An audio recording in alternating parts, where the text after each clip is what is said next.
Hey, over here in the African Violet, it's Dr. T. Genie. Diablo's potion didn't work. Actually, turned me into a Corsair. I'm trapped in this plant. Be careful where you walk. If you go out today, I'm dying for some mini bagels. Good luck with today's lesson. Alright, in this video, students will learn to factor using the difference of squares.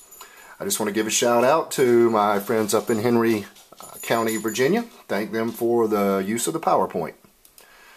Now, when you're going to factor, you probably should be thinking about using a chart where you identify the type of factoring and what kind of terms the type can handle. So for the GCF, we can factor terms when there's two or more terms in an expression.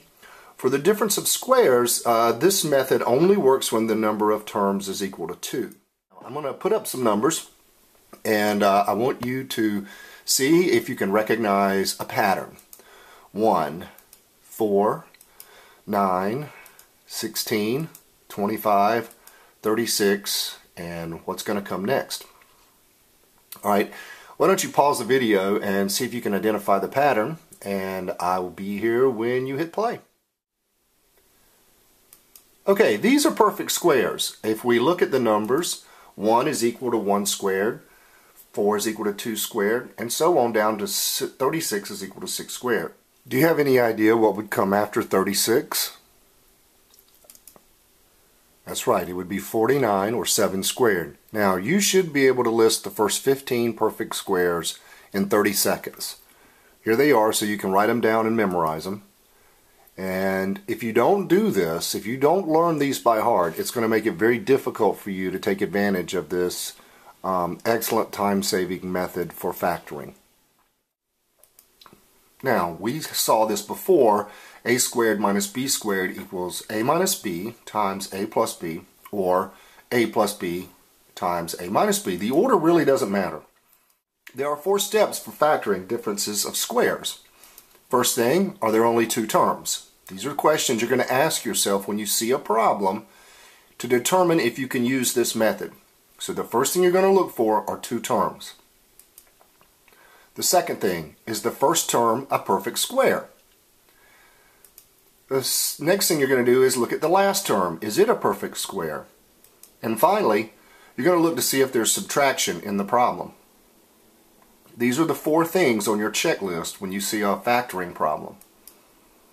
If all of these are true, you can factor using this method. And this method will save you tons of time. So why don't we try factoring x squared minus 25? Well, first of all, do we have a GCF? Actually, we do not here. X squared and negative 25 have no common factor. Are the differences of squares steps true? Well, let's look at the 2 terms. Yes. The first term, is it a perfect square? Well, yes, it's x times x, which is a perfect square. And the second term is 25, which is a perfect square of 5. And so finally we can see that there is subtraction, and we can go ahead and finish out the problem. And we end up with x plus 5 times x minus 5. Now, why don't you try this one on your own? Pause the video, and when you come back, I will show you the answer. Hopefully you recognize that this answer can be 2 or 3 because the order doesn't matter. Alright, now factor 16x squared minus 9. We're going to look and see, do they have a common factor? And no, they do not. And then we're going to look for the steps. And are there 2 terms? Well, yes. There's 16x squared, that's 1 term, and 9 is the second term. Is the first term a perfect square? Again, the answer is yes. 4x times 4x equals 16x squared, so it is a perfect square. And the second term, is it a perfect square? Well, 9, as you all should know, is the square of 3. And finally, is there subtraction? Well, yes, and so we can go ahead and finish the problem. 4x plus 3 times 4x minus 3. Now let's try 81a squared minus 49b squared. And I'm going to let you work ahead if you pause the video, and that way you can build some confidence when you find out you got it right. Okay, hopefully you worked through the steps and found that you did not have a common GCF, or a greatest common factor. Are the difference of square steps true? 81a squared, well, yes, there's two steps, or I'm sorry, there's two terms. Is the first term a perfect square? 81a squared is the square of 9a. The second term, 49b squared, is the square of 7b. And finally, there was subtraction, so we can apply this method and write our answer out as 9a plus 7b times 9a minus 7b. Now try this one on your own. Pause the video and I'll wait for you, and when you come back we'll see how you did.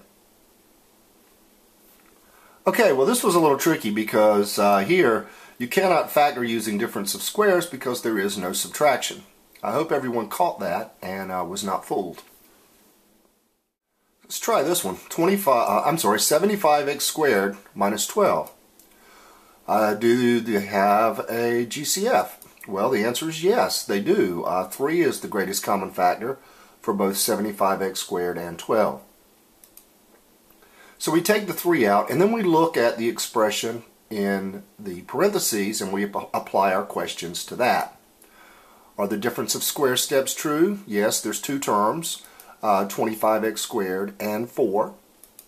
Is the first term a perfect square? Well, yes, 25x squared is the perfect square of 5x.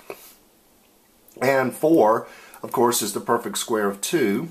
And we did have subtraction, so we can finish our problem. And the answer to the problem becomes 3, parentheses 5x plus 2, close parentheses, times parentheses 5x minus 2, close parentheses. Now work this one out on your own, and pause.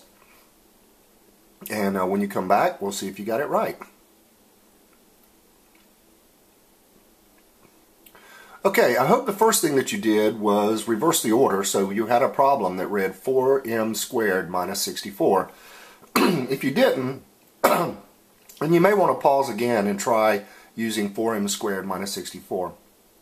If you did, then you've probably already factored this out and realized that the correct answer is 4 times m minus 4 times m plus 4.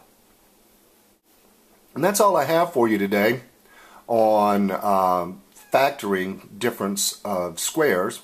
I hope this has been helpful, and as always, I look forward to seeing you in the classroom.